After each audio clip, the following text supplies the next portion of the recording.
Kawayangan, tan kanupugan na balang sinansakay. Lignaay babalay. Manangilaban, ed kanupugan tan kawayangan ed saray umbalay. Kapaborito RJ Jimenez. Lignaay babalay. Narengelan, Lunes hanggang Biyernes. Ed DWJE 88.1 FM Radyo Pangasinan.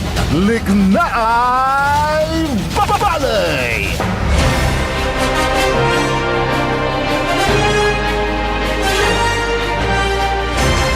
Alas 8:04 la ada kabasan programan na Lignaay Balay. Asumpalan yun nangalan so programan Only in the Morning. Wadjala kay batila si kapaborito Only Navarro. Ang sablay matla so apay paruntal na saray Lignaan na Balay. Yada Speto Technical Engineer Nexon Dakal. Kolob kanta bayo balit amigo yo RJ Jimenez at your service always pizza uno. Eda bulan na Hunyo 2026. Di manalagar lamat eda saya sikat tayo tatang tanagagi kadsayan bulan na Hunyo. Agaw na Lunes natan sesyon lamat na saya kabyangan na saya Senado. Wala kasi supansalat na liderato. Engineer Nixon, anto lamat so nabandag tan nabalitan tayo pinablimiran dumarungal. Kaniya natan na mapalapsapas laray survey nilira saya 2028 national election na tatang tanagagik. Laray survetes, walaray talaga na survey. Saya survey at saray marakaliran Pilipino natan at talagang imbulbira at say nagagawad kaliber-liber lapo say social media. Saray platform siya talagang nababandag na saray kabaluyan. Antayolante hanggang na mahirap subilay saya cellphone talagang na halos lahat walay cellphone to. Nababandag da saray nandurman platform sa tatin tangagagi kanyan dyan survey at saya impormasyon at talagang nakakabatad na saray pinablitiran na kabaluyan kanyan da say nagagawa natan eda saya nasyon tayong gadyad biyagtaaw at aware iray umbalay niliramat eda saya survey na Pulse Asia o ni manunahan insan siya si Vice President Sara Duterte eda impakagamor na 51% kaya ang kukumadwa si Lini Robredo 41. Wala mang ni na 10% ada sarayan kaplusan to usamplura na puntos. Jada Vice President ballot o singa manunaan si idol ko Engineer Nixon. Walad media mat si Senador Erwin Tulfo. Mantalang si Robin Padilla walad kumadwa. Kanya nararaya surbimot nilabat ang kapuni kampanyaan. Kanyan na lagaran tayo tatang tanagagik tani ang putaputang supanaon untan mo't sukaputang nasaray issue nasarayan na kaplusan pinablimiran dumarungal. Wala ray impormasyon na balita tayo i-text ulabat panamaglay na text line tayo 0945-183-4352. Yada Facebook page tayo DWGE 88.1 FM Radyo Pangasinan tanjada YouTube. Nabandag nyo kami tatang tanagagik. Nabantayan nyo kami live. Yada saray rumniran impormasyon na balita wala kuno mo so surbidad tanod sa first district. Pero legit ba na survey? Pero ang dami hong nagre-react at nagko-comment na parang taliwas sa katotohanan daw. Yung parang pinapalabas na survey dyan sa may first district ng Pangasinan. Na itong si Congressman Art Celeste pagka may eleksyon baka hindi na daw manalo, pero taliwas pala yun sa katotohanan na talagang ang Celeste dyan sa first district talagang gustong-gusto ng mga taga first district ng ating lalawigang Pangasinan. Dahil ito daw ayon sa mga nabasa nating comment subok na ng panahon, subok ang tatag at tibay at serbisyo ng mga Celeste dyan sa may first district ng Pangasinan, kung saan ilang beses na sila'y sinubok ng mga kilalang personalidad nilabanan, pero mananatili pa rin na matatag ang mga Celeste dyan sa first district ng Pangasinan. Ang dami na daw sumubok na mga kilalang personalidad, pero lahat sila ay hindi nanalo sa mga Celeste dyan sa first district, dahil daw yung kanilang ipinapakitang pagmamahal at sa performance ng mga Celeste, kaya love na love sila ng mga taga first district sa lalawigan ng Pangasinan. Kaya taliwas daw yung mga lumalabas daw na survey sa katotohanan, kung ang pagbabasihan ay ang performance at yung suporta ng mga taga first district sa mga Celeste dyan sa naturang distrito. Dyan nga sa lungsod daw ng Alaminos, talagang ramdam din yung serbisyo ni Mayor Art Brian Celeste bilang mayor ng lungsod ng Alaminos. At mula nang maupo si Mayor Art Celeste na congressman na ngayon, at ang nandyan na mayor ay ang kanyang anak na si Art Brian Celeste, tuloy-tuloy yung natatamasang pagunlad ng lungsod ng Alaminos dahil sa magandang pamamahala nasa direksyon sa pangunguna ni Mayor Art Brian Celeste. Kaya dyan sa may first district, subok na ang tatag at husay ng mga Celeste ayon sa mga nagko-comment doon sa mga pinapalabas na mga survey. Pagka ganyan, kahit anong gawin mo na parang i-down yung isang tao, kung ang tunay na kaganapan taong bayan mismo ang nagsasalita at nagsasabi, at yan ay subok na ng panahon ang tatag ng mga Celeste, hindi mo yan kailanman may down, di ba? So yan po ang liknaan ng mga taga first district sa ating lalawigang Pangasinan. At sabi nga nila, may nag-react pa baka mapalawig din sa buong lalawigan ng Pangasinan ang serbisyo ni Mayor Art Brian Celeste. Good morning sa mga taga Cabalitian Island dyan sa Sual, Pangasinan. Yung ating mga kanayon dyan na nagpapakain ng bangus sa mga fish cages. Ang taba-taba nung bangus na binigay sa akin. Dati may nagbibigay ng bangus din sa akin dyan, Engineer Nixon. Pero wala na ata. Nakalimot na. Yung mga reaksyon po ninyo, yung nagtatanong sa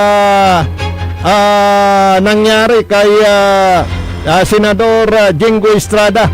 Anong last Friday, may mga reaksyon kung bakit kasi palagi daw na nasasangkot sa mga plunder o graft itong si Senador Jingo Estrada. Nung una, nung siya ay mayor pa, At yun po naman ay may kinalaman sa weteng payula, pero na-dismiss naman ng Sandigang Bayan. Di naman napatunayan, di ba? Tapos yung pangalawa, isa na police naman. Ito naman yung pangatlo, ito naman sa flood control. Ano ba to? Kaya bakit sila ulit? Yun yung reaksyon liknaan.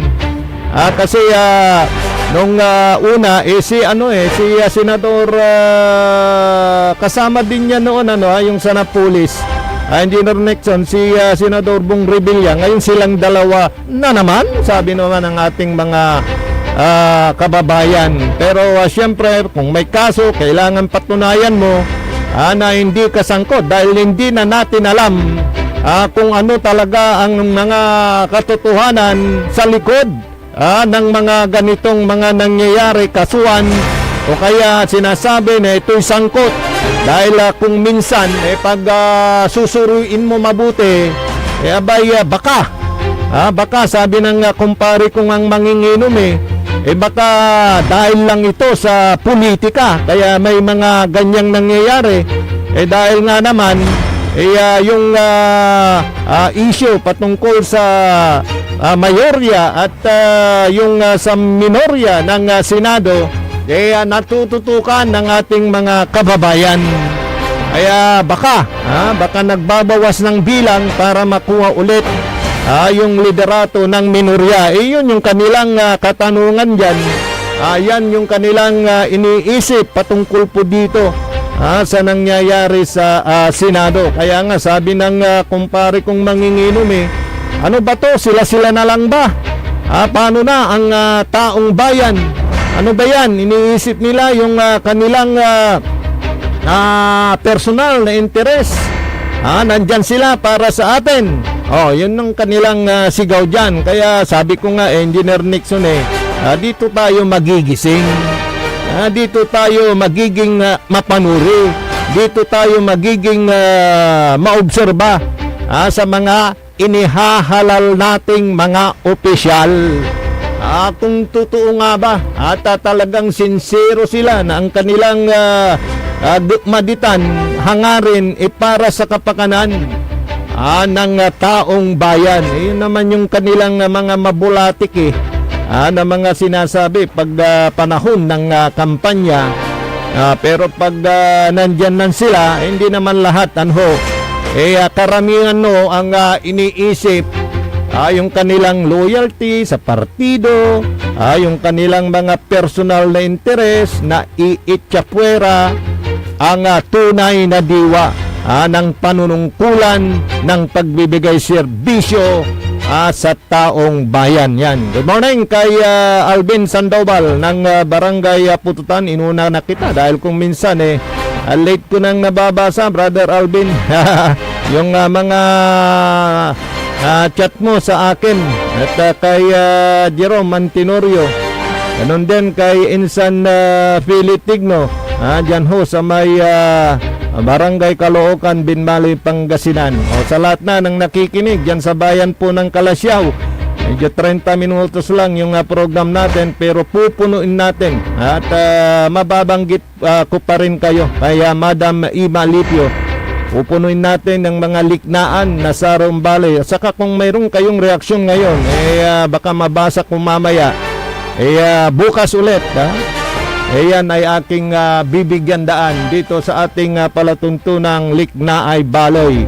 Dahil siyempre, ang priority natin dito yung maisahim papawid, yung inyo pong mga liknaan patungkol sa mga nangyayari sa ating kapaligiran, bansang Pilipinas, na ito ay may kaugnayan, may epekto sa araw-araw nating pamumuhay.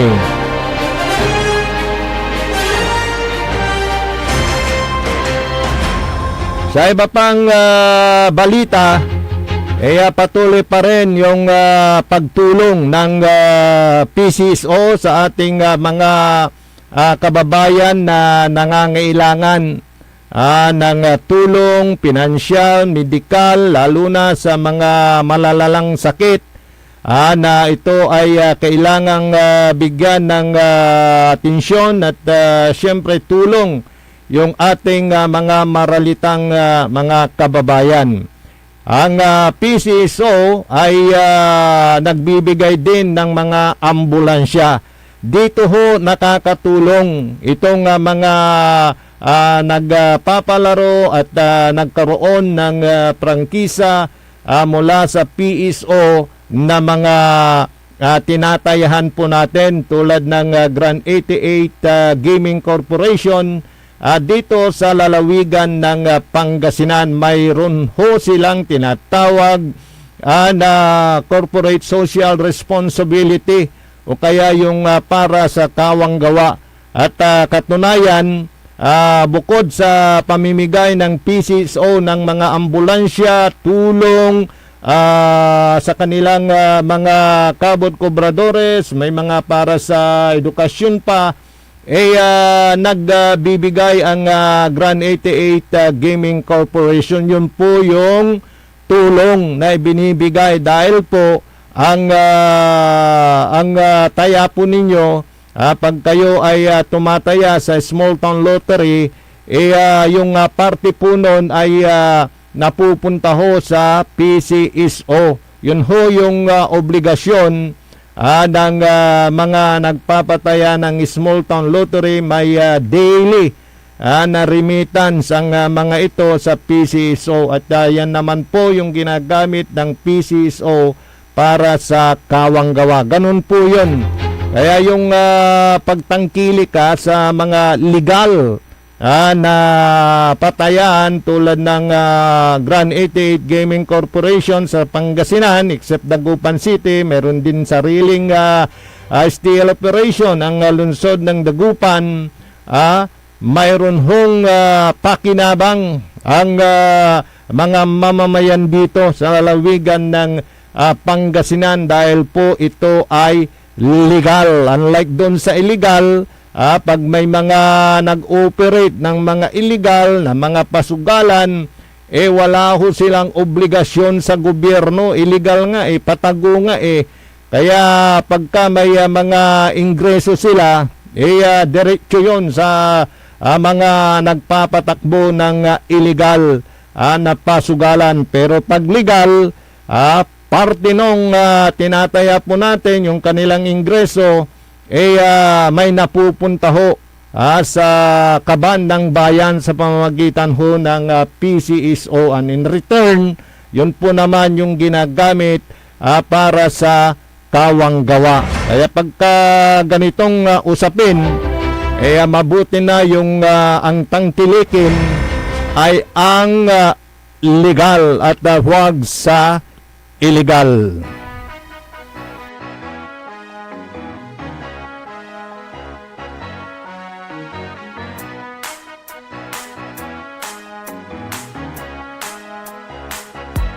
Sa Grand 88 Corporation ng swerte ay nandito sa bawat taya. Pag-asa ay buo. Maglaro't manalo sa Grand 88 na tayo. Maglaro't manalo sa Grand 88 na tayo. Sa Grand 88 Corporation ng swerte ay nandito kasama ang PCS o larong may puso. Manalo sa Grand 88 na tayo. Maglaro't manalo sa Grand 88 na tayo. Sa Grand 88, swerte laging nakaabang. Larong may puso, saya'y walang hangganan. Kasama ang PCSO sa bawat hakbang. Di umuurong sa pagtulong sa bayan at tahanan. Kada bet ang tagumpay ay abot kamay. Big time na pa-premyo hatid sa bawat buhay. Ang pangarap abutin sa kada laro. Dito sa Grand 88, panali sigurado. Sa Grand 88 Corporation ng swerte ay nandito sa bawat taya. Pag-asa ay buo. Maglaro't manalo sa Grand 88 na tayo.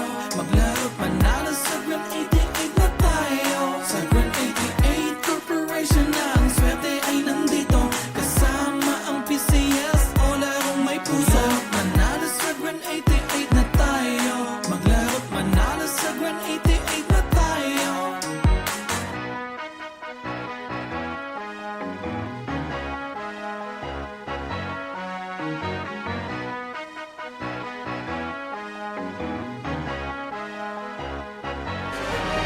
Yan po yung Grand 88 Gaming Corporation, larong may puso. Sigurado pag kayo'y tumaya, kayo'y nakakatulong sa ating kapwa.